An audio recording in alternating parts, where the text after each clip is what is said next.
Guys, welcome back for another episode of Summoner Sift. This is episode 4. The date is September 15th, 2016. And I'm here to talk League of Legends. I've got a great gentleman with me, ready to talk with me. Projector. Hey guys, I'm Projector. Good to be here. Glad to be back. And I'm the Benson. We are going to talk about League of Legends today. Contractor sadly could not be with us today. He is having the dreaded Comcast issues. He's fighting that fight. Have you fought the Comcast fight before? I have not. I have been able to avoid getting Comcast everywhere I've been. That's great. It's a tumultuous ride, is what I would say. I spun down that rabbit hole full of rage and heartache and just despair so many times. Where I had the exact same problem that he's having, which is where you have these constant disconnects. Things break. You don't know why. And it's so infuriating too, because you'll think everything is fine. And then you fire up a League of Legends ranked game. It will work fine in normals. And then the second you go into ranked, it's like insta crash.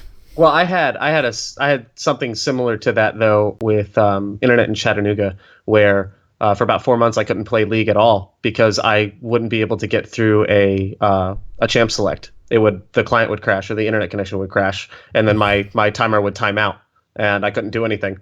And so for about 4 months I couldn't play League. It was really frustrating. I would be so full of anger and fear. I dodged so many games. I was just frustrated. I was like, I just can't play ranked. I'll just play normals and dodge, I guess, if it doesn't work, and pray that this works. Please, just let me play. Just let me play the League. I just want to play League of Legends. I mean, I've had a number of games in solo queue where I've said the exact same thing, but for different reasons, where I just want to play League of Legends. Especially in the game, not your internet. Yeah, exactly. Sadly enough, mostly in the top lane. I just want to play League of Legends. Please get out of my lane. Please leave me be. Leave me. I just want 2 CS, please. Every time you play Mordekaiser, the tent gets set up and that jungler just goes camping every time. The camp is on. That is he is the Yogi Bear of top laners. I mean, he is the picnic basket. They will come for him over and over and over. It really stinks. So, all right. So yeah, that's a fun time. So he is not playing League of Legends. I can't speak League of Legends. So our hearts go out. I'll pour one out for him. But moving on. So one thing that we want to go into today, I thought that would be a lot of fun, is because we're in kind of a weird news stage where you don't have a ton going on. Worlds isn't happening yet. People are boot camping in Korea, which is a lot of fun. I highly recommend checking out some of those pro streams. Yeah. It's really fun to. I think maybe we'll talk about that a little bit beforehand. Some of the streams that I've been enjoying. I have a couple. Do you have any that you've been watching that you've been enjoying? Yeah, I've really enjoyed the TSM streams. I don't enjoy the C9 streams as much, but mainly that's because I just don't. They're not my style of humor typically. But any time that Rush duos with any of them, it's hilarious for the most part. Though I will give them that. But I actually enjoy watching most of the TSM streams, and whenever Jensen and Rush stream together, it's always a good time. I gotcha. So you wouldn't consider yourself a memer? No, not on that level. No, you're not. You don't. I'm not on the dank meme level. You don't have the dank memes. Okay, all right. I have been mainly watching the CN streams, but like you mentioned, only the one where Rush duos with someone, because Rush is just unbelievable. That guy is something else. I mean, his play on Lee Sin is just absolutely insane. Man, it's just insane. He makes that champion look so broken, but then I roll Lee Sin into solo queue, and it is a very, very different story. Oh, I will say, I do watch Meteos' stream. I've watched that stream for almost a year now, and I just love watching him play. He's so good, and I love learning from him and watching his pathing and all of he's such an efficient farmer, and I've learned a lot from him. So I've really enjoyed his stream as well. He's on a different level, like as far as the way that he moves around the map, and I mean, it's so different than anyone that you watch, where it feels like the farming is he just that's just, of course he would be farming, you know? But then when I try to farm like that, it's just, it feels so awkward and Yeah, weird. the whole map is gone while you're trying to farm like that. That's Yeah. that's what happens. How he manages to keep the map supported and farm like that is just beyond me. I don't know how he does it. So I guess that's why he's Challenger or Pro and I am, I do Gold wish 5.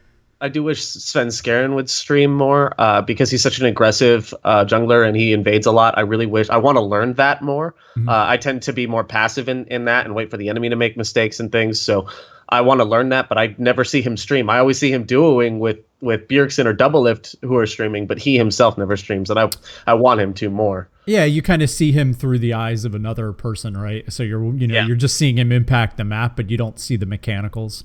You don't Yeah, get to I'm see the seeing micro. like I'm seeing like his mini map presence, but I'm not seeing him actually play. I'm not seeing how he watches the map. I'm not seeing where his camera is and all of that kind of stuff. So Yeah, that's kind of a bummer. So, all right. Well, so I mean, those guys playing main roles in champions, I think you can obviously tell by that discussion there what we mainly play. And I think we both play jungle, right? Like, yes, all we watch is junglers.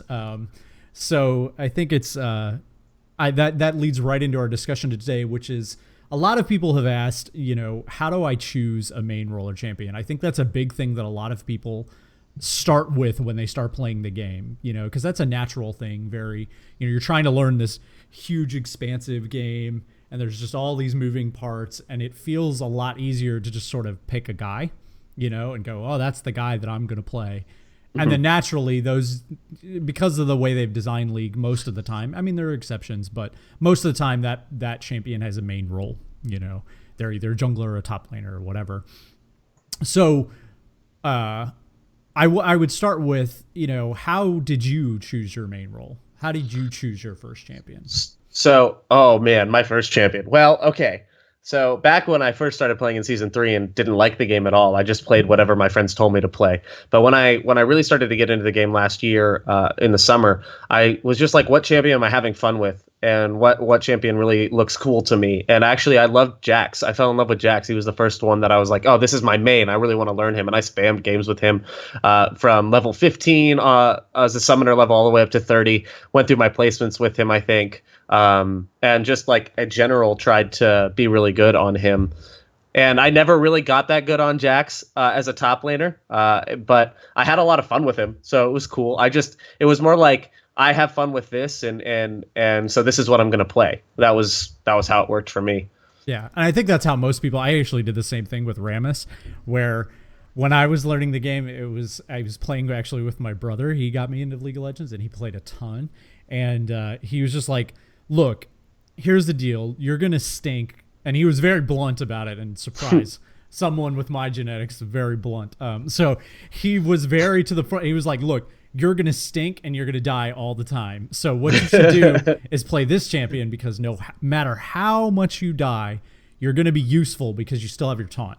And he's tanky and it's hard to kill you, and you can just taunt someone and it'll be okay." And so I played Rammus literally everywhere. I played Rammus in the top lane. I played Rammus support. I played Rammus, and I never jungled. I never jungled him, which is what Rammus is made to do, right? But so I just played Rammus all the time, and I would have, very regularly have like 20 CS, at like 20, 30 minute mark in the top lane because, Rammus isn't exactly a power farmer by any stretch. Yeah. So, but then, people finally, when I started to hit 30, that's when I think, you start to realize like, this is what I want to be doing. And so what were you, when you hit 30, how did you end up, kind of rolling into, okay, this is what I'm going to take into rank. This is what I want to play. So the biggest thing for me is when I've looked at games on any level, I've always figured out what the role that I play is in those games. I used to play City of Heroes back in the day, and I've played a lot of other MMOs, and I've never been the guy that stands back and shoots people. I've never been the super squishy guy. I've just been terrible at positioning games, or I die too quickly. And while like dealing out all that damage is satisfying, I would always die so quick that I wouldn't actually be able to do it, or I wouldn't be able to enjoy it enough. So what I came into League with was what role and what champions can I play that fit this description, where I want to deal damage, but I also kind of want to be tanky and still be able to survive and make up for some of that poor positioning.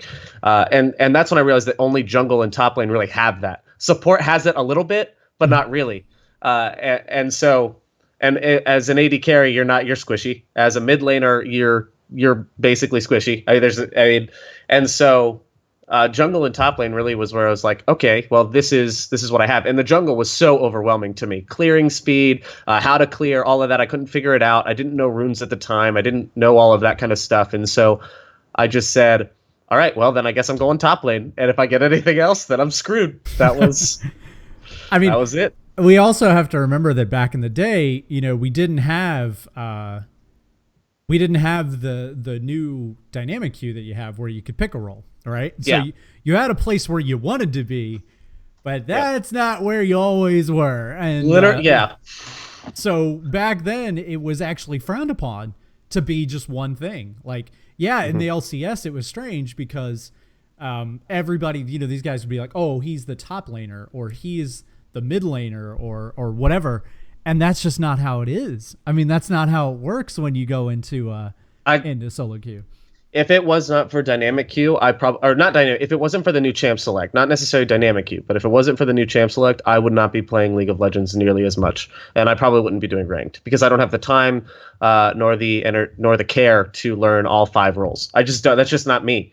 And so what I made the commitment to do was do all 10 of my placements last season just to get placed for season rewards. I got placed in Silver 4, and I was like, all right, I'm staying right here.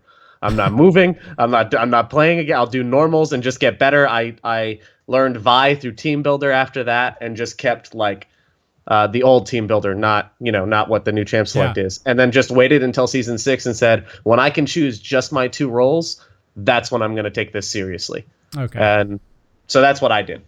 Yeah, so me personally, I mean, I played a lot of jungle back in pre, but to be fair, when I started playing jungle, I was a jungle support main forever, and when I started playing jungle, no one wanted to jungle. Now it's a little more, I mean, it's still not the biggest role, it's not one of the popular roles, but it's far more popular than it was back then. Nobody wanted to jungle.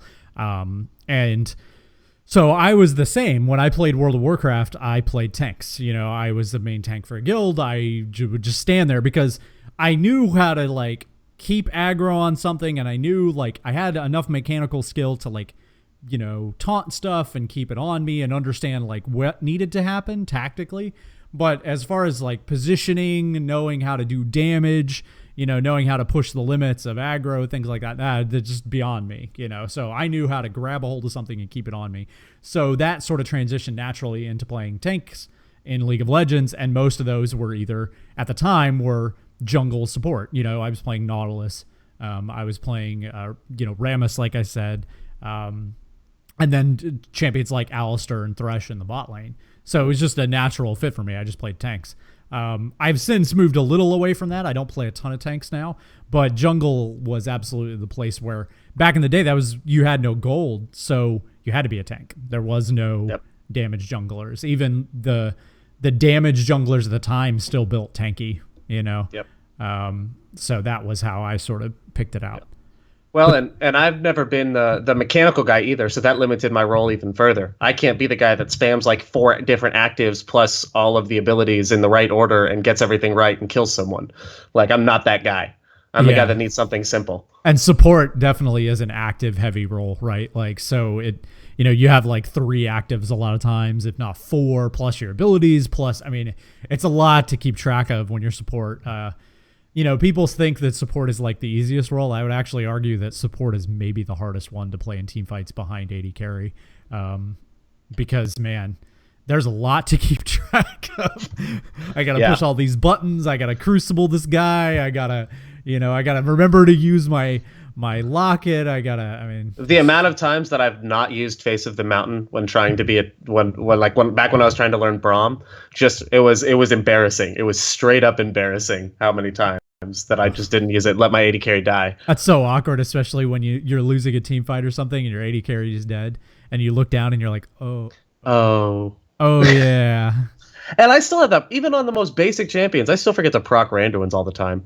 Like, and I'll realize it after the fight, and then proc it as a like a consolation prize for myself. Yeah. So I mean, that goes to like, I think the key to, and I think a lot of this has been lost in the days of like people buying accounts and people like rushing to 30 as fast as they can. Where, man, when you like level to 30, it's there's a process that happens there. You know, back in the day, you didn't get to pick. You had to play like whatever role was available, you know, and you just sort of, well, we need a support, so I'm a support. And you sort of learned naturally, like, this is the role that I like. This is how it works.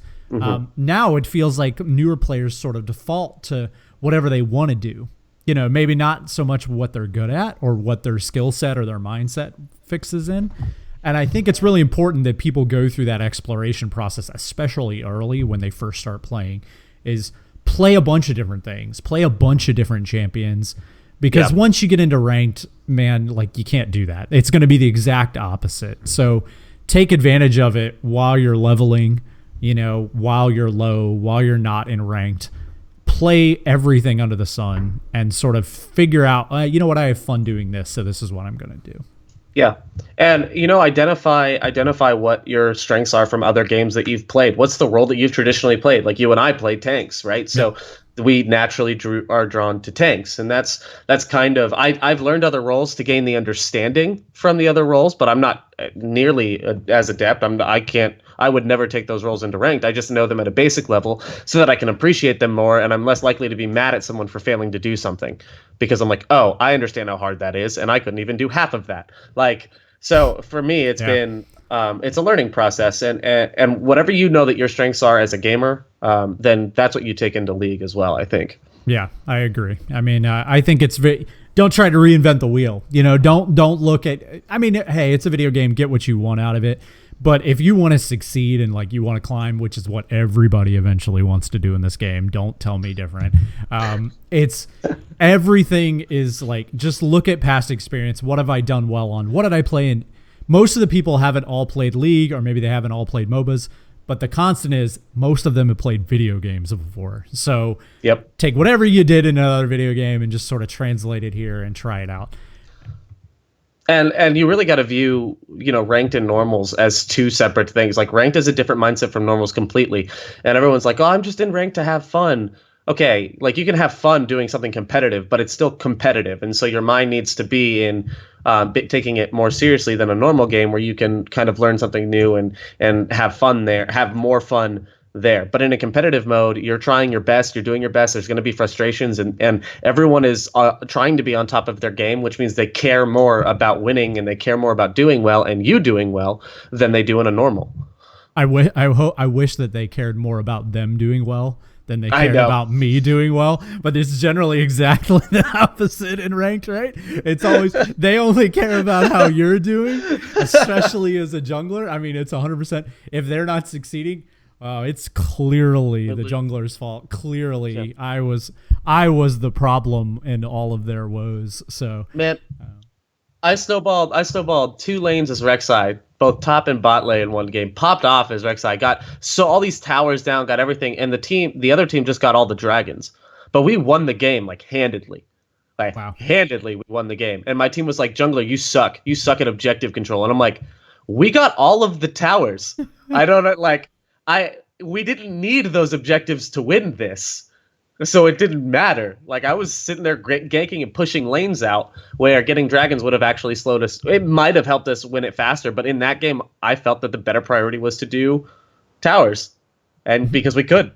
Yeah, I mean, I think there's this weird like sort of. I mean, this is sort of a tangent on jungle, but let's rant on jungle for a minute. I think that there's become like this sort of perception that you as the jungler, especially in solo queue, are responsible for every neutral objective on the map. You know, that the buffs are your responsibility. The dragon is your responsibility. Baron is your responsibility.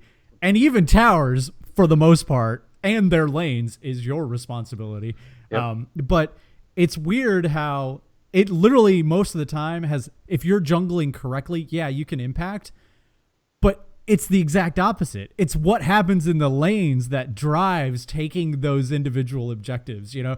So it's like, if you get a kill bot lane, a good jungler, and this is we both do this in games very frequently, is immediately like if there's a kill bot lane or a kill mid lane, it's like let's do dragon or let's do Rift Herald or let's take their buff or pressure. We pressure, and man, it's real hard to pressure if you're dead. If they're dead in the lane, like I can't take dragon if you're 0-3 in bot lane. Like it's not happening. And I can't take dragon if you're sitting pushed up to your turret the entire time. If for some reason their support left a ward, even if I'm playing Vi and can jump into the pit and like sneak a dragon, which I've done several times and it's a wonderful tactic. If they see me, it's game over because you can't respond. You can't do anything. You're trapped under your turret. You're going to lose, 15 CS just to keep someone from getting a neutral objective. Yeah. And that's rough. Like, but that's why, that's why we chose jungle, right? Is so that we could impact the game, but so we could also like hang for everyone else's problems. Like you did it wrong, so I'm going to get punished for it. Like now there is something to be said. Like, maybe there was a way I could keep the bot lane from being pushed up that far. But if they're a losing matchup, maybe I've chosen to snowball a different lane. Maybe I've identified that my win condition goes through mid lane and not through the bot lane, which means that, yes, I have to risk giving up dragons. I mean, that's kind of the issue, but I as a jungler have to determine that, and maybe I can communicate it better to my team sometimes. But overall, there are some games where the priorities are different than what other players may think. Oh, I would agree with that. I think that it's very important to realize that maybe what you're trying to do, and I think this is just a general solo key tip, what you're trying to do, remember that you picked your role for a reason. Like this is a good way of tying this conversation together is you picked your role for a reason. You decided I want to play top lane or ADC or this champion for a reason. Your reasoning is completely different than mine. Completely different, and how I plan on winning the game is completely different than how you think about winning the game. And trying to force like your ideas of how to win the game on other people is just you're never gonna win that fight. Now, like that's different than like correct, like hey, don't fight or we should fight or something like that. But I think like them thinking if you just gank my lane a million times, we win. Well, if he doesn't see it that way, you're probably not going to convince him, especially in the 30 seconds that you have to chat while you get back to lane. Well, and not only that, like you gank my lanes 30 times, then we win. Okay, that's cool, but you've got them pushed up under turret the entire time, and they're a comp that I can't dive, so we can't gank. Like I'd love to help you, but you're not giving me any position to actually help you. All right, so going back to the champion selection and the roles. So when you decided, all right, like so you said that this season you decided, all right, I'm going to take the game seriously. I'm actually going to try to climb, and I'm going to try to get gold. I'm going to try to grab the gold brass ring, which I think is the first sort of milestone for players, right? It's like I want to get to gold. A lot of them, it's let's get out of bronze. Bronze 5, yeah. Yeah, you just want to get out of bronze 5, and then it's like I want to get out of bronze, and so you sort of. That's one thing the tier system does very well is it gives you very clear like this is what I want to do. I want to be out of bronze. I want to be gold, but I think gold is the big one. I think that's when people actually start to pay attention. Is like, hey, you know what? I really want to buckle down, and I want because you can get silver a lot of times just by doing well in placements. It's not super, and this is no offense to people who are bronze. Like I know, like, hey, it's a tough life down there. I was bronze for a long time, but I think that especially when you start like just paying attention to the game and picking correct champions and playing like, building correctly, most of the time you'll naturally sort of move out of bronze, right? Just playing more. Gold, I think, requires a little more thought. There's a little more like, how do I pressure the map? How do I take advantage of objectives? So when you decided like I'm gonna start, I'm gonna put this goal on myself of get to gold. Like, what did you do? So the first thing I did because of the new champ select was I had to figure out what 2 roles I was gonna play, and I decided those would be top and jungle. And because I knew that I would get one or the other, I knew I had to be adept at both. And so I was spamming team builder for the old team builder where you could guarantee a champion and guarantee that role no matter the wait time. And I would just play Vi over and over and over again. And I tried other champions, but mainly it was Vi at the time. And I was like, I'm going to be really adept so that if I get this role, I have a champion that I can play that doesn't get banned or picked often, that I'm solid on. And that's what I did. I just practiced those champions in normals until I felt comfortable enough that I could be competitive with them. And so with Vi, it was in the jungle, and with top lane, it was Jax and Aurelia. Those were the two that I tried. You're noticing a pattern here that I pick auto attack reliant champions. That tends to be my style because it's not mechanically intensive, but there's still a lot you can do to impact the map, and I can push turrets a lot harder than someone else maybe. So I have the opportunity to impact the map in a different way with both of those champions that other lanes don't always have the advantage of doing. Yeah. So that was my main thing, was I need to have these two roles down pat and solid on an equal level. And that's what I did at the time. And then I've ended up falling in love with jungle just because I started playing it more and more, and I just had fun. Like, I just had a good time. And so I was like, all right, I'm a jungle main now.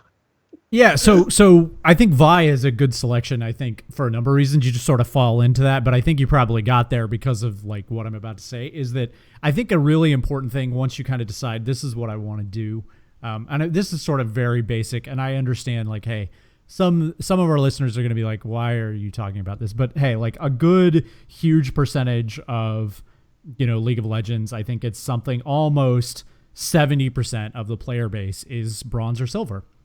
So don't hate on those people. Like they're trying to learn. They're just at a different stage of learning how to play this game. Maybe they can't play as much, something like that. And it's not like you and I in gold are being like, oh, look at us way up here. Like, we suck in this game. Yeah, let me look like, down on you. No, that's not at all what we're doing. Trust me, I have plenty of 12 death games this week that will absolutely like tell you how that goes. But I mean, so I think that it's important that people realize, hey, when you're bronze or silver, and I can't stress this, if I could give one tip to people who are bronze or silver, I would say once you've chosen the role that you've pick the simplest, most basic champion to play that role that you can play effectively. I mean, just the most basic binary, this guy does this one thing, very easy to understand. I think Vi is a great example of that. I mean, there's a little bit of complexity there, but for the most part, Vi does one thing, and that's like dive, push R, kill this one target, and then, just sort of maybe do a little damage and be a little tankier than she should be. But she's very binary. It's like attack this guy, kill him, and it's not hard to do, because it's point and click. Yeah. It's not a lot of skill shots. Q There's is a one skill shot. But you can actually take the hard part of landing Q out of it with Flash, which I think is surprising because another champion that you play does the exact same thing. But so I think it's very important that when you, and I actually did the exact same thing, is that when you pick this champion in these roles, don't pick the most mechanically difficult champion. Don't pick the Lee Sins, these crazy, just because you see it on LCS doesn't mean you're going to win on it. Because if you were, you'd be challenger and you wouldn't be listening to this podcast, right? If you want to spam it in normals, go ahead. Like, play what you want to have fun playing. But ranked is a different mindset because it's not just about you at that point. You're with 4 other people. And if you're not doing your best, then you're disrespecting those 4 other people as well. I agree with that, yeah. So it's not just about you in ranked. In normals, it still isn't just about you, but it's more about you than in ranked, I think. Yeah, and I think you can get away with that. That's the place. It's accepted as like, what, people are going to play silly stuff, like, yep, I'm going to be 80 LeBlanc, and that's how it's going to be, and, yeah, I'm going to rush first item static shiv, like, gotcha, but, and that's fine. Like, you want to do that, that's what normals is for, like 100%. But I think that it's important that you realize, especially when you go into a game, and this is the big tip that I would say is like, play those simple champions, not because you're bad. That's not why you're picking them. It's because the point of the game that you want to learn has nothing to do with the champion. Okay. And this is the biggest thing is like, learning the game there is a little bit of like, yeah, what does the champion do? What buttons do I push? Things like that. But the less amount of brain power that you have to devote to what buttons do I have to push allow you to focus on the part of the game that's actually interesting. Because to me, honestly, I don't understand people that are like, you know what, I want to learn these like super mechanically intensive champions, because like, if you want to learn, go play a fighting game. Like, that's a different thing. Like, that's not what this game is about. It's about like it's a strategy game. It's a big there's a huge map. There's a bunch of different objectives on it. Like there's 9 other players. Like there's a ton of thought to this that is actually the fun part, at least for me. And putting a bunch of focus on learning the mechanical stuff, absolutely doing in normals. You want to learn to play Riven and do your thing in normals, you know what, by all means. But when you take it into ranked, learn a simple champion that you can be effective on in the role. Yeah. I mean, the more brain power you're devoting to trying to get your mechanics right, the less you're going to be devoted to, am I where I need to be? Am I doing these things to the right target at the right time? The things like that. You're going to, when I've tried to play Lee Sin, it's terrible. I'm so focused on just trying to get the Q, even to clear and get the autos, to weave the autos, because of his passive. Like there's so much going on with that champion on a mechanical level that I suffer macro completely. I give up everything. I don't land things correctly. I don't time things correctly. It's miserable, and it goes completely wrong. Yeah, and Lee Sin, I think the biggest thing, and the reason that pros play Lee Sin is because there's tons of options. Every time you're going somewhere, there's tons of options, right? Like you can Q, and then you can W, and then you could ward hop first, or maybe you could flash, and then maybe you could, I can try to use my ult as an execute, or you think like I'm a stone like monster god, and I can just 1v9, and I mean, okay, like, but the problem is that all of those options, a lot of them are mistakes. Okay, like a good percentage of them, probably 7 out of the 10 options are all wrong, and you did it wrong. So, but on somebody like, Nautilus or Rammus or Rek'Sai to an extent, they do one thing. The option is like if you're Rammus, the option is I roll at them. And then I bump into them, and then I taunt them. Mm-hmm. There's no other option. You just do this one thing, and that's that. There's not a lot of thought to that. And like instead of worrying about like what buttons am I going to push when I go to this lane, you start thinking about like when am I going to go to this lane? Yep. Where am I going to go? And like those are what you want to be thinking about. And I think that I know we're like sort of jungler focused, but I think it's that way in every lane, right? Like top, like play tanky tops. Like don't play these like carry, tops where it's like, oops, I'm out of position, I'm dead. Play because the role is support. Like mid, play the wave clear champions. I just I see a ton of that, and it's I feel bad for people trying to climb on those champions because they make it way harder on themselves than they need to. I think champions like Annie and some of these champions that have a low skill floor but a high skill ceiling are really good because they give you enough to get the basic level down to where you get what you need to get done, and then as you make that more brain dead and you're able to focus on the rest of the game, you start to have more options with the character and with that champion. With Vi, I first I had to be able to land my Qs before I could even think about flash queuing, and things like that. Rek'Sai, I have to learn the right distance to unburrow under them before I could learn to flash unburrow them, which is my favorite thing to do in this game. 100% favorite thing to do. Feels good, right? Like feels great. But yeah, you have to. The more that you can make brain dead to you, the better you are going to be at the better able you're going to be able to focus on the macro. Yeah, and so that would be the biggest probably tip that I would ever give to somebody when they're choosing roles champions. Like, don't overthink it, man. Like, who's a decent mid? Annie's a good mid. Like these easy to play wave clear mids that are just like, you know what, you just push, and like I do AP damage because we need AP damage. And if you don't know what champions do, if you don't know what champions go where, that was my problem for a while. Do some reading, do a guide.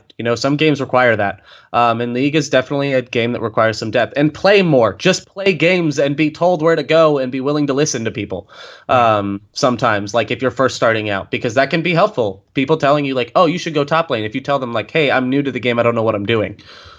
Yeah, I think the point there is like, make sure that you take all the information that you're given and you sort of absorb it and try to glean something from it. Even the games, because the games that you lose, there's still something to be learned. Try to get something positive out of it, because nobody wants to queue up for a bunch of ranked games and lose like 3 in a row and then just go, you know what? I wasted, 2 hours of my life.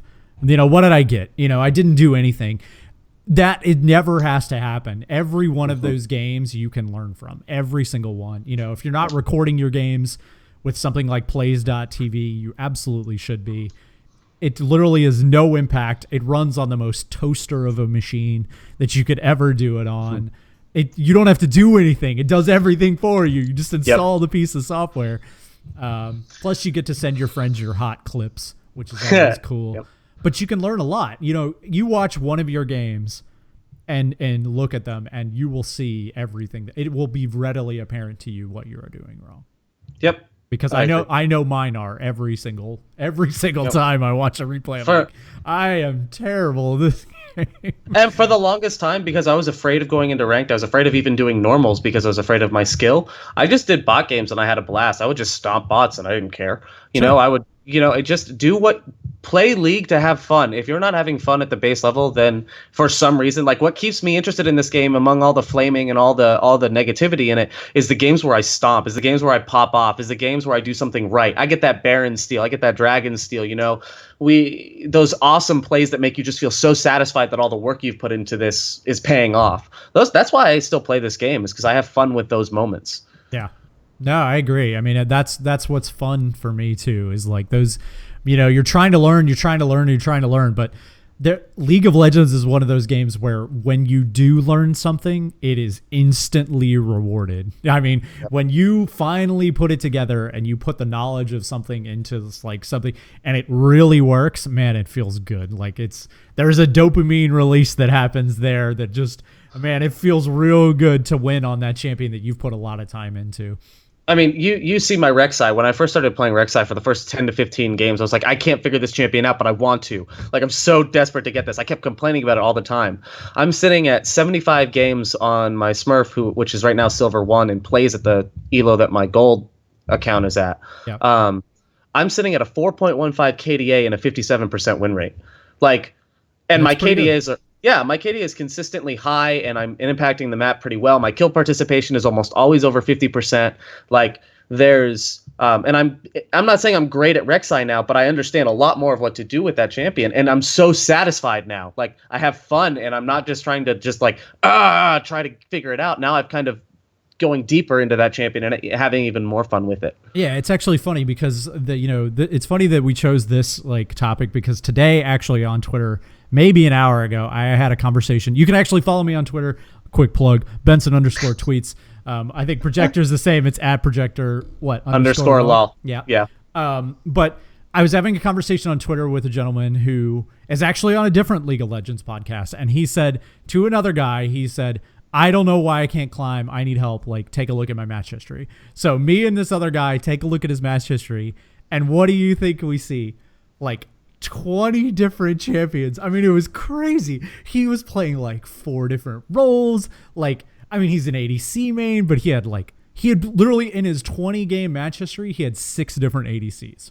6, okay? And he's not performing terribly on all of them, but I mean, how on earth are you? I mean, and this is like on, the same day, he would be like, I'm going to play a game of Ashe. I'm going to play a game of Kate. I'm going to play a game of Jhin. And it's like, I know that you see that. And that's one of the things that streaming has done to people, is that they see these like, these people like Cutie Pie, and they're just like, I'll just play whatever.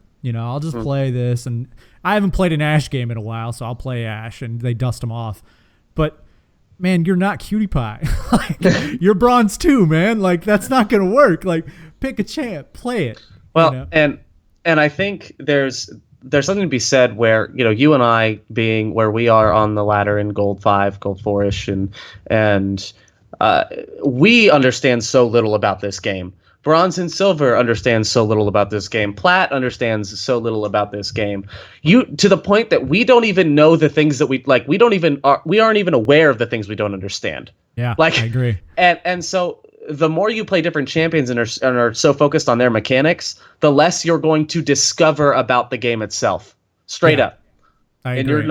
You're gonna hit a ceiling, and you're not gonna be able to understand more because you're still trying to learn champion mechanics on like 6 different champions. Yeah, it's crazy. And anyone that's a really good point about us not knowing the stuff that we don't know, because if you've ever played with somebody who is very like significantly higher in MMR, or like divisions above you. I'm talking like you're bronze and you're playing with a plat, or like when we play with like a diamond 1 or challenger player or master, like it is like they are playing a different game Yep. that you do not understand. I mean, they are doing things that you're just like, I don't understand. Like, I wouldn't even thought to do that. I mean, you don't even know what they're doing. It's like, how did you just kill that guy? Like, I mean, oh yeah, I'm just gonna 1v1 this dude. I mean, I can't tell you how many times I've played with Contractor and been in a game where he's playing support Zyra, and he's just like, yeah, I'm just gonna 2v1 these guys, and he'll just kill them both, and you're like, you don't even have any items. Like, what is happening? Like, you have no items, you have no nothing. Yep. You're at like 25% health. I'm not saying that like that happens but I mean it happens consistently where they are doing a different thing than we understand. There is an amazing video by Dong Wop, who's a great League of Legends content producer, and in this video specifically about why you shouldn't watch your own replays, which I can agree and disagree with in general on a basic level. But he goes through some examples of replays, and he says, I would ask a low elo player what this top laner should do in this situation where they both have half health or whatever, and they say, oh, just play safe, keep distance, and farm. And then he plays the video, and like they go in for a solo kill, and they live with like 10 health, and they're like, yeah, that's what you should have done there, because you had a window and you didn't recognize it. Yeah. Like, when you don't have an idea of what the exact damage your champion does, when you don't know if you can all in someone with the health that you have, then you're not playing at your top level with that champion. You haven't learned everything with that champion, and you need to be able to know those things so that you can recognize those windows to punish someone else. Right, and I think the most important thing, especially at the lower MMRs, the lower brackets, it's not about carry, and everyone will tell you like, just mute everybody and 1v9 them fools. Like that's what everybody will tell you. It's like, oh, you want to get on bronze?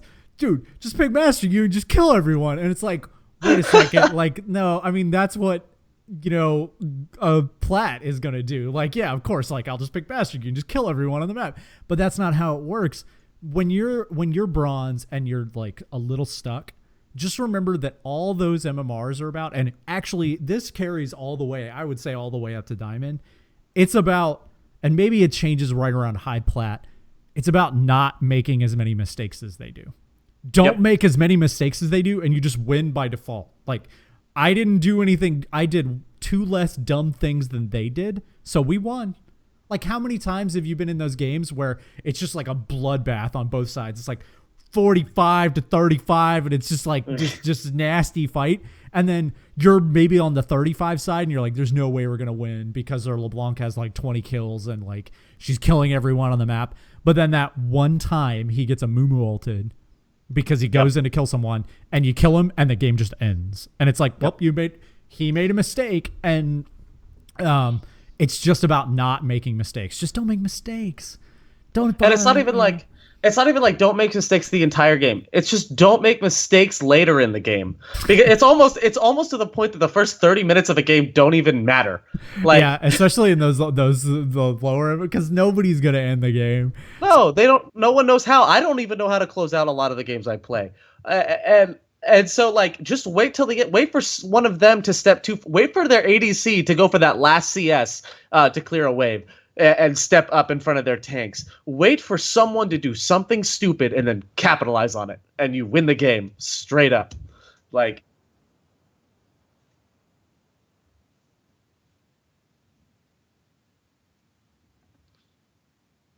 did your mic change?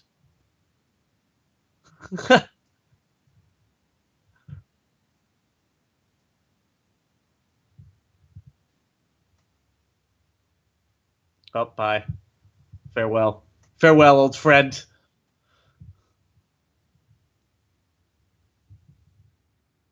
Ooh, he's still figuring it out. All right, we're back.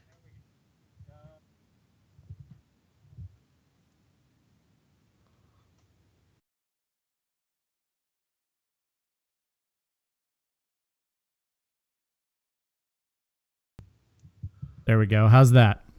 That's good. Okay, so let's just remember where that is. That's about 42 minutes in, 43 minutes in. So there's going to be a little awkward spot. We'll just edit that out.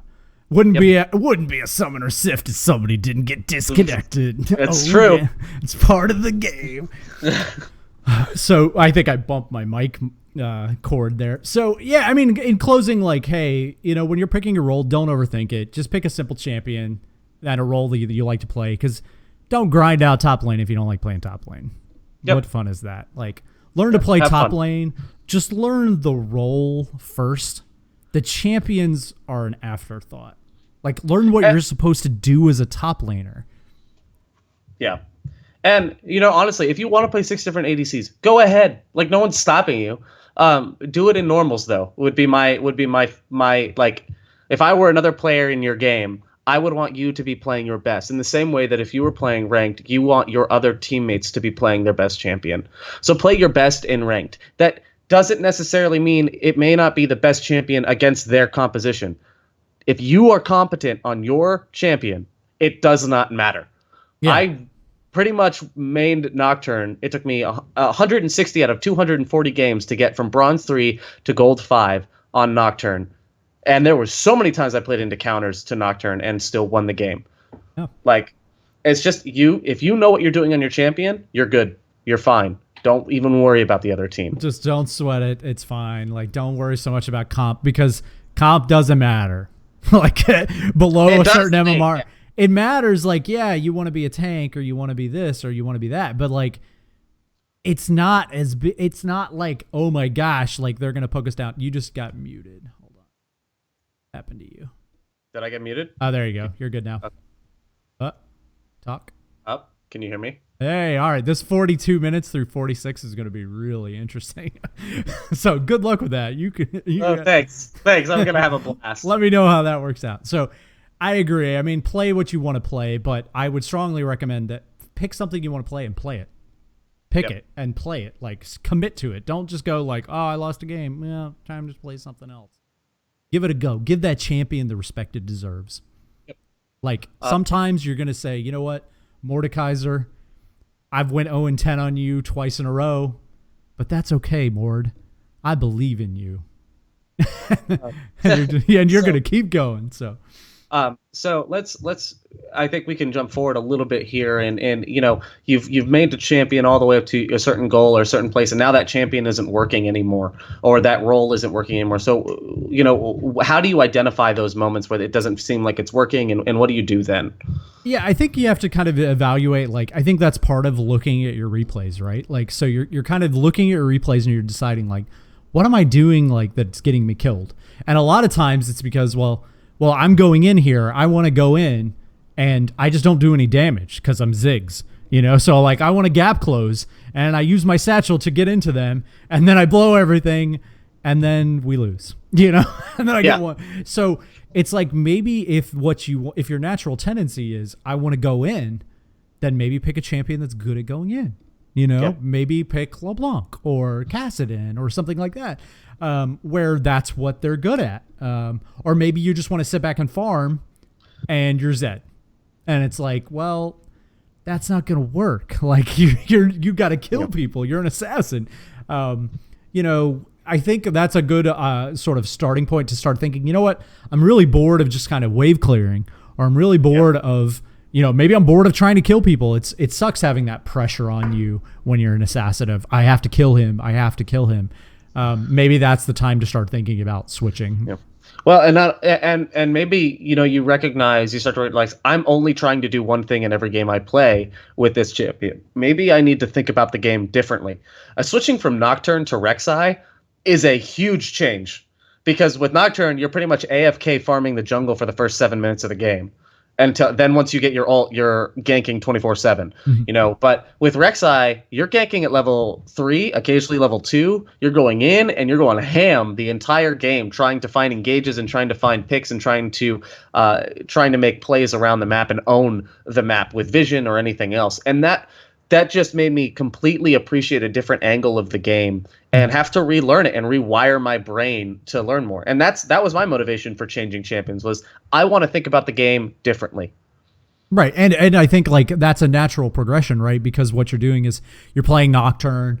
There are going to be games where, like, hey, I can't really leave the jungle till 6. I don't do a lot. I know we played a bunch of games like that where it's like you'd be like level 4, level 5, and we'd be like, they'd have ganked twice already and killed like laners, and it'd be like, gosh, like we can't impact the map. And that will lead you in a direction. So like, Yep. hey man, I don't know how to impact the map. It's like, well, sometimes your champion, maybe that's the way you're playing the champion, but sometimes your champion just can't do it.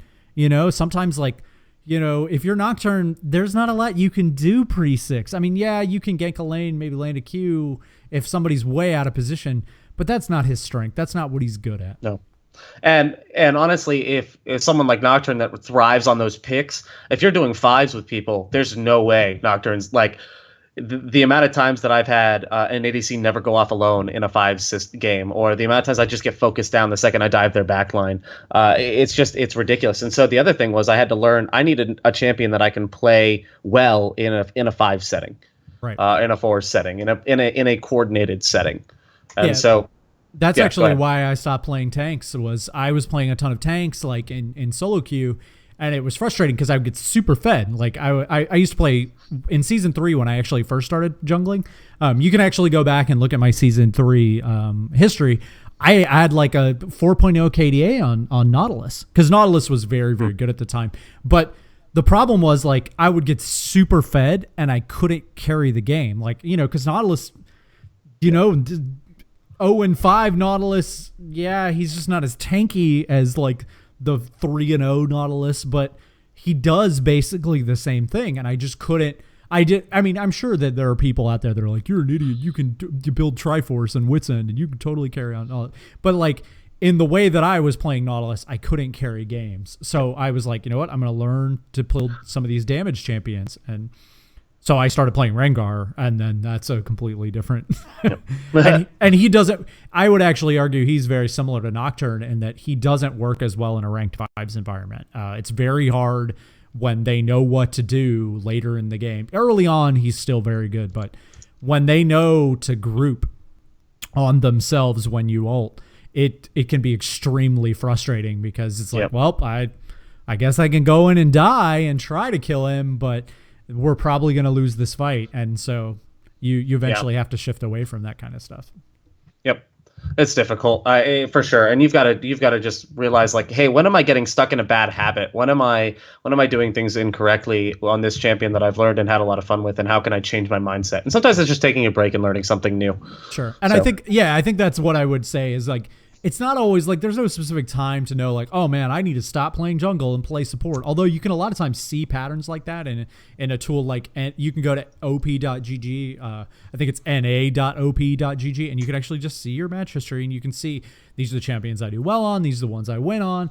And sometimes it's as simple as that. Just look at your champ history and be like, well, I have a 70% win rate on these 3 champions, and I have a 30% win rate on these 3. I mean, we actually just looked at somebody's match history yesterday, that support main that had exactly that. I mean, literally 3 champions on their list. They had like 4.5 KDAs on, 70% win rates, and then they had good KDAs on these other 3 champions, but like 30% win rates.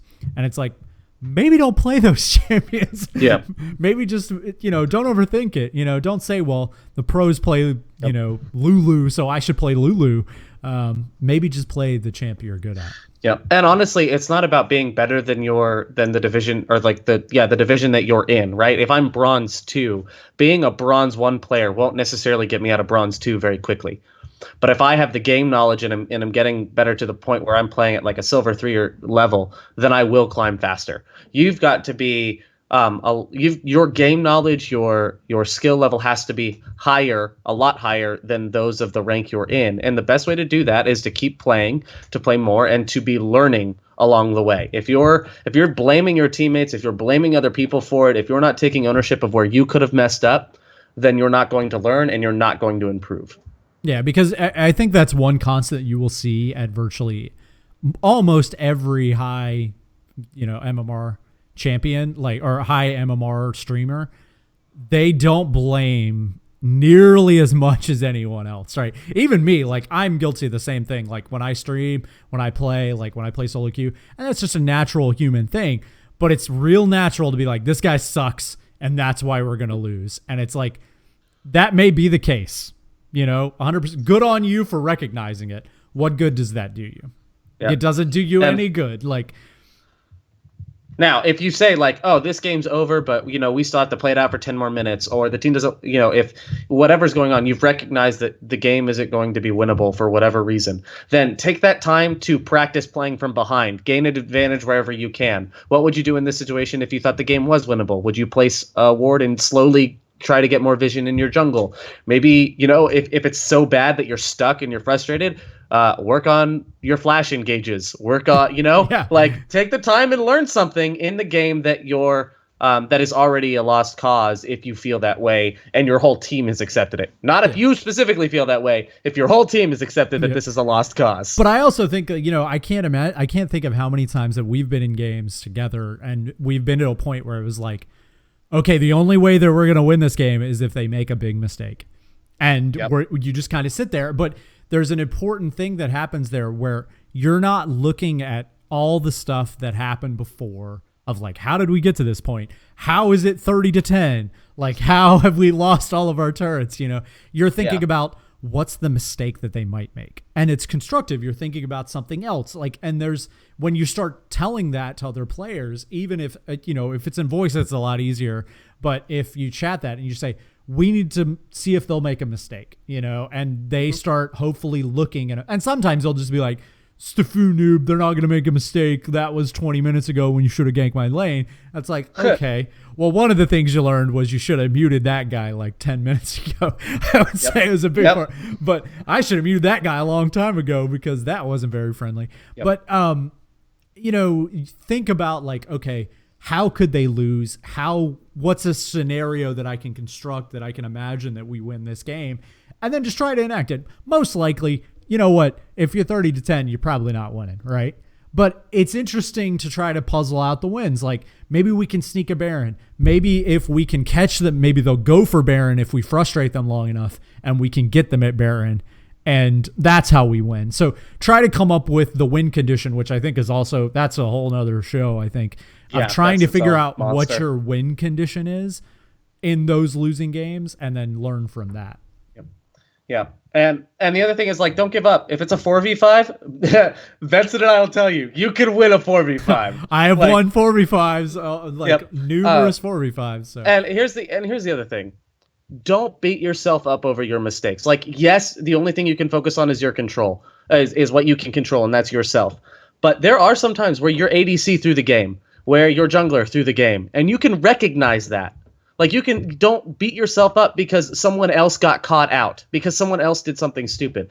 The thing is, don't hold yourself back because there could have been something earlier in the game that you could have done to prevent a situation like that from even occurring. Yep. And so look at the game and, don't blame yourself completely for the loss that someone else may have caused. But at the same time, acknowledge that, hey, I played a role in this too. It's not just my teammates. But don't knock your confidence because of it. Don't like beat yourself up about it. Just say, hey, what could I have done better, and how can I improve here? Yeah, I mean, we go through that process at the end of virtually every loss, right? Like, and we go through that where it's like, what should we have done?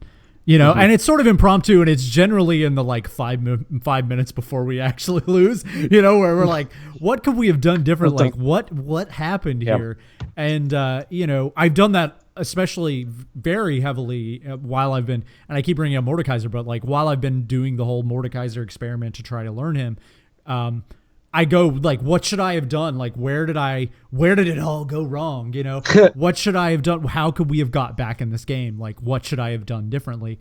And just going mentally, like getting yourself in the habit of doing that at the end of a game, I think is very important. And doing it in wins, like how did we win that game? I think one of the things that I've learned a lot from watching Skara actually, and Skara is I love Skara. I'm not a huge mid lane fan. I don't play mid, but I like the way that he plays solo queue because it's very like at the end of every game he has a little notepad, and his notepad he'll write down, this is what happened. Pressured bot, they didn't win after that. Should have pressured a different lane. But like there's that mental download where he's just sort of files it away as like, well, you know what? I fed. Yeah, I mean, and I've seen him write this stuff. It's like, fed opposing jungler, couldn't get back in the game. Mid did well, should have focused on that better. And then he just sort of, and there's two things that happen there is like you're pulling something positive, something I can learn from. but 2, you're just sort of mentally filing it away. It's like, yep, there's that game, because that's all it is. It's just one game, man. Just file it away It's and move on. one game. Yeah, it takes a lot of games. Even like, the most challenger of challengers, they're not getting there in less than 50 games, 100 games, 240 games is still 120 hours, pretty much. Yeah. Like, a lot of games, man. For me to get from bronze 3 to gold 5, it's going to take time. It's going to take a while. I was stuck in bronze 1 for 30 games. I was stuck in silver 4 for like 15 games. Sometimes it varies and sometimes it doesn't. And you just got to keep grinding them out and keep playing. It's called the grind for a reason, right? Yep. All right, so I think we pretty much beat that one into the ground. I really appreciate the folks kind of thinking about that question. So that leads us into listener questions, which is something a lot of podcasts do. We're going to start doing that because I think it's a fun thing. Now we actually have listeners, so that's a key component of the listener questions. So you kind of need those, but so we've actually received a couple listener questions, and before we go into these and answer them, I want to say that, hey, the reason that people submitted these is because we're doing a contest for listener questions. So, hey, you listen. We're really happy that you listen. Every week that we do this podcast, every episode that we post, one question will be chosen, and that person will be given $10 in RP. All you have to do is when you submit you're going to send an email. I assume that everyone that can download a podcast can somehow send an email. I know that that's a stretch, but you're going to send it to summonerssift@gmail.com. That's summoners with an S and then sift, just like you'll see in the podcast, at gmail.com. And you're going to send your question. You can put whatever name you want on it. I don't care. But in there, you can also put your summoner name. Not going to say that on, whatever. And we'll contact you after. And so we're going to pick one question every week and give them $10 in RP just as a thank you. Hey, thanks for listening. We appreciate you guys. So I think that's a little bit we'll throw you a bone, hey, here's $10, go buy a skin, get something sweet. And I know a lot of people, they're running that free to play dream. And, hey man, get something fancy for that one champion that you should be playing all the time. Yep. And if you ask a ton of questions that are great and we like them every week, maybe, I don't know. Win more than one. Win more than one. Whoa. All right. All this money. I have all these. Oh, well, I mean, RP is better than money, right? Like, that's right. Because you can't accidentally spend that on bills or food. It's true. It's true. I had to spend this on this. It's the only way I could spend it. I'm sorry. All right, so we've got two really good listener questions that I'm really excited to read here today. I'll go into the first one real quick. So Doom writes in and he says, "Hey guys, in your opinion, what are the main differences and reasons to choose the different smite items?" He's referring to the different colors of the smite items. I love that name, smite items. It sounds like steakums because then it makes me think of those sandwiches and oh man, like I'm in. When is it best to go stalkers versus skirmishers versus scouts? In a solo queue setting, aren't you setting your team up best for success by providing more vision with scouts, or do you think you need the carry smites more? So I'm actually gonna turn this one over to you because you've been jungling quite a bit more than me lately. I have some opinions, but I'm interested to see what you have to say. So okay. When do you take the different smite items? All right, so skirmish. I'm going to start with skirmishers because I think that's red smite. That's the one that lowers someone's damage to you, and increases a damage over time to them. Yes, when you want to attack. And so the main thing that you want to do with skirmishers is if you have identified that you're going to be fighting their jungler or one person on their team a lot. If you think you're going to be dueling a lot, or there's one person that will be focusing you down that can focus you down pretty quickly, skirmishers is a good option because it works as a defensive option and it's a dueling item. It really is. It doesn't affect anyone else on your team. So it only lowers and it only changes damage values between you and that person. It does not, you smiting the enemy Master Yi does not lower his damage against everyone. It's only to you. So this is the dueling kind of item. With stalkers, I tend to take that on Vi, on Nocturne, anyone that I need to be doing some chasing with.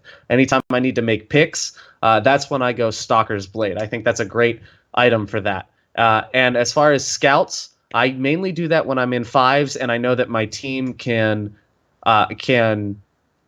take advantage of the vision that I put down.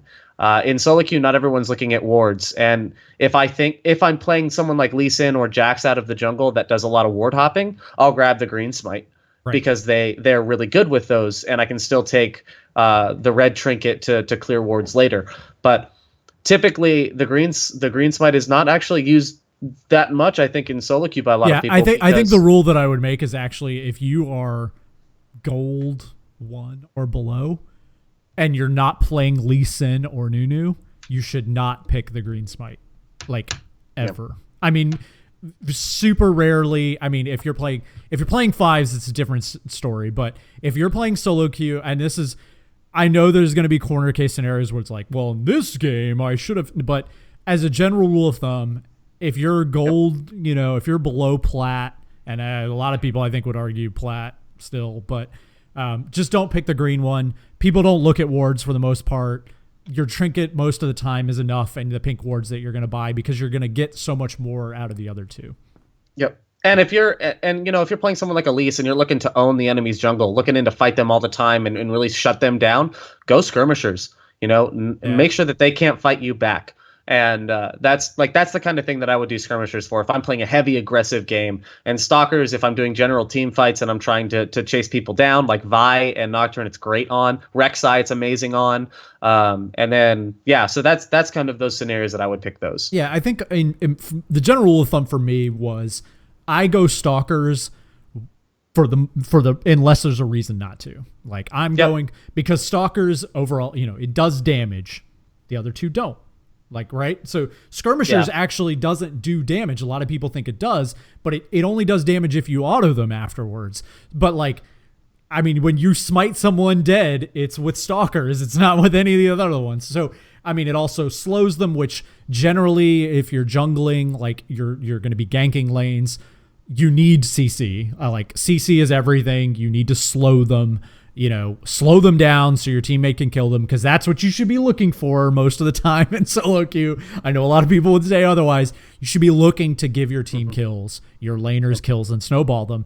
And Stalkers allows you to do that. If you're going to try to carry, or you're a heavy auto attacker, like somebody like Aatrox, Nocturne, Master Yi. A lot of people play. I know you play. I think you play Stalkers on Nocturne, but you can make an argument that Skirmishers is pretty good on him. But Master Yi, somebody who's going to auto attack a ton and can get something off of that true damage, or is sort of squishy and is going to have to duel someone. Like so, if you're like a Master Yi and you're going to have to fight a Master Yi, or a Lee Sin, so you're Master Yi and Lee Sin's going to be invading you, then sure, absolutely go the red smite, because it's exhaust in a way. So.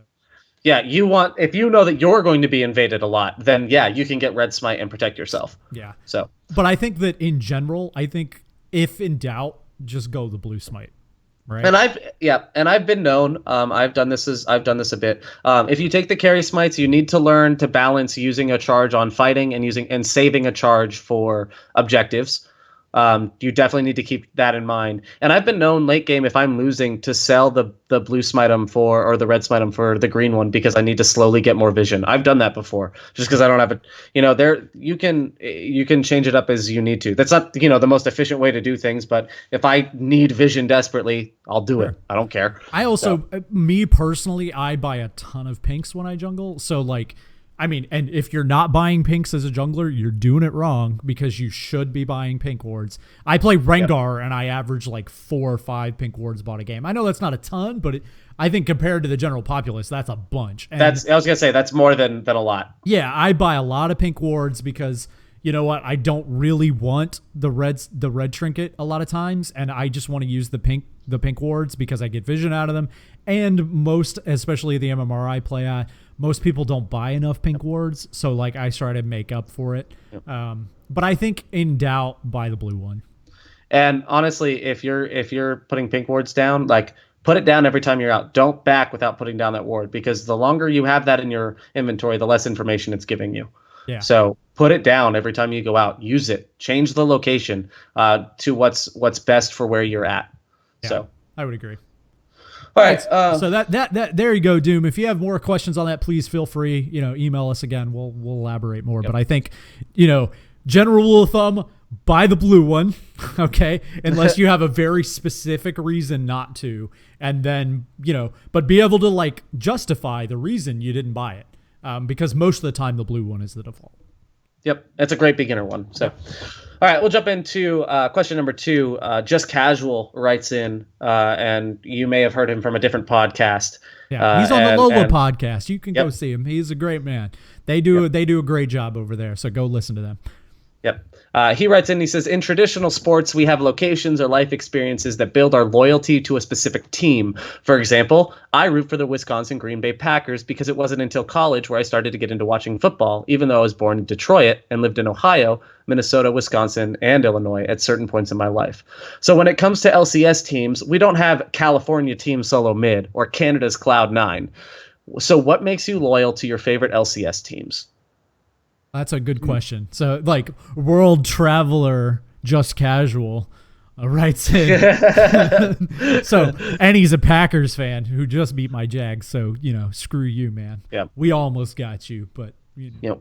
we're not quite there yet. I mean, I'm from Orlando, Florida, and my NFL team is Tampa Bay Buccaneers. Not because I'm from Orlando, but because the Buccaneers were the first game I ever went to, and I just fell in love with the brand. Like, that's just how it was. And my team hasn't won a game in forever, so I'm not gonna talk down on anyone else. I feel like, so I'll kind of answer this one. Okay, yes, I think you watch a little more LCS than I do. I'm a casual watcher of the LCS. I watch a bit, but I'll tell you that mostly for me, I've always floated between the teams that had a really good jungler. So for me, it was always C9 because C9 always had Meteos. And when I started watching the LCS, they had Meteos. They were winning like all of those games because they had basically the undefeated, I think they went 13-0, and Meteos was just crushing people. He's just like just unstoppable, and like he was doing a different kind of style, and he was like the premier jungler, right? And then it was easy for me because when Meteos left, it was Rush. And so, we sort of went right. Well, I think there was maybe a jungler in between there, but Rush was like, again, this shows like how little I watch the LCS, but the next time I started watching LCS was Rush. And I always thought Rush was like incredible. I think that dude is, I said this earlier, that guy is like an incredible jungler. I'm in awe of that guy every time he plays. But I think me personally, I feel like the LCS is a lot more player driven. And it's weird to me that people have such very, very strong ties to teams, because the teams, and I guess you could say the same about the NFL, but the teams are so fluid. They change so often.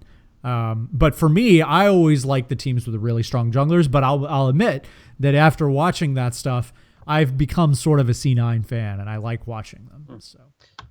For me, when I first got into League, I wanted to get into everything. I just kind of have that personality, right? So when I get into something, I go all the way. I try to learn as much as I can about it, and so LCS was a natural following of that.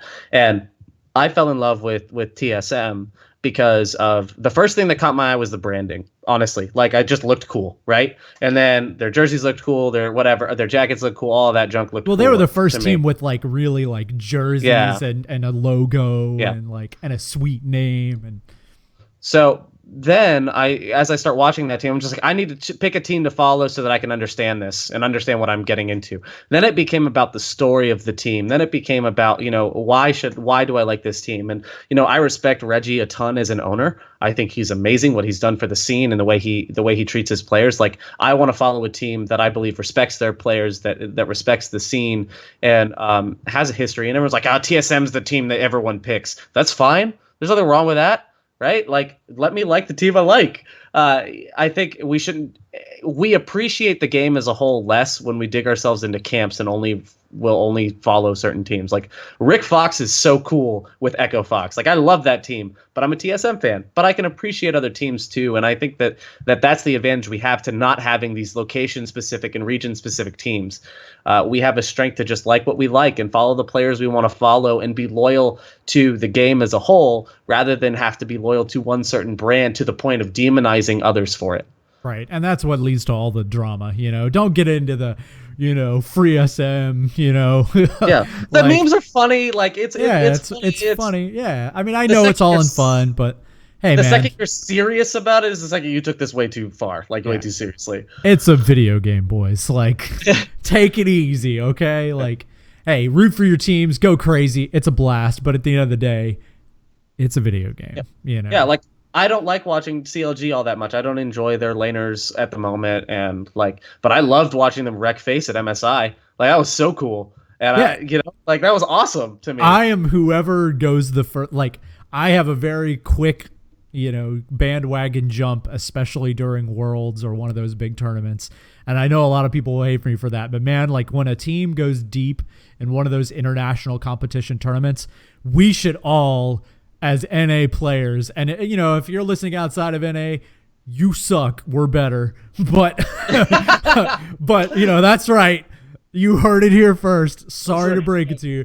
But so, no, I mean, it's fun to, have that national, to root for somebody and like get behind him because you like him. Hey, if you like Faker, like, SKT, if you like, I don't know. If you like Rick Fox, hey, do it. I have no problems with anything. And but I think the important part is like support the game, support the game.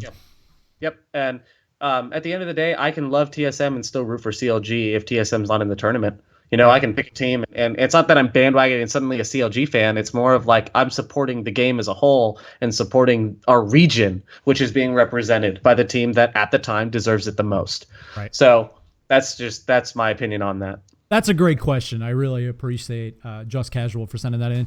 Those are a nice bunch of guys. If you don't listen to the Lola podcast and you're looking for another League of Legends podcast, you should absolutely listen to them. It's lolapodcast.com. It stands for League of Legends Anonymous. They are super cool dudes, really funny, and really active on Twitter. You can talk to them all the time.